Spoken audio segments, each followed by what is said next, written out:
Hey there, future engineers! Today I'm diving into the magical world of operational amplifiers, or op-amps, the ultimate multi-tool in electronics. Buckle up, because we're going on a journey through history, science, and some cool applications. First things first, let's rewind to 1906. Lee de Forest invented the three-element triode, the grandparent of today's op-amps. Fast forward to the late 1920s, and we have the first feedback amplifier developed at Bell Laboratories. By the 1940s, general-purpose feedback amplifiers using vacuum tubes were in action. But the real game changer? The invention of the transistor in 1947 by John Bardeen, Walter Brattain, and William Shockley. This breakthrough shifted everything for operational amplifiers. Jump to 1963, and Bob Widler of Fairchild Semiconductor designed the first op-amp as a single integrated circuit, the Micro A702 or MA702. Pretty awesome, right? Now, let's clear up some terminology. Ideally, if both inputs to an operational amplifier are at the same voltage, the output should be 0 volts. But in reality, you need to apply a small differential voltage to the inputs to get the output to 0 volts. This is called the input offset voltage, or VOS.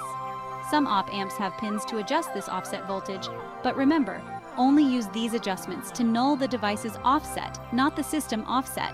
For op-amps that come in quad packs, you'll need external circuitry to compensate for this. And what about current? Ideally, no current should flow into or out of an op-amp's terminals. But practically, there are always input bias currents, or IB.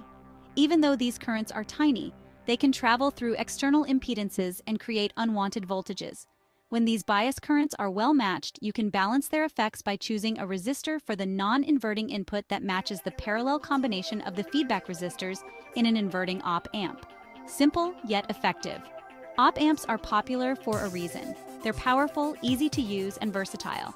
You can configure an op-amp as a gain stage, a buffer, or use it for filtering, low pass, band pass, high pass. It can also function as a driver, an integrator, a differentiator, and much more. If you're curious to learn more, check out Operational Amplifier Applications, edited by Walter Jung. Think of an operational amplifier like the ultimate multi-tool in your electronics toolkit, just like your smartphone, which can do everything from ordering pizza to streaming your favorite shows.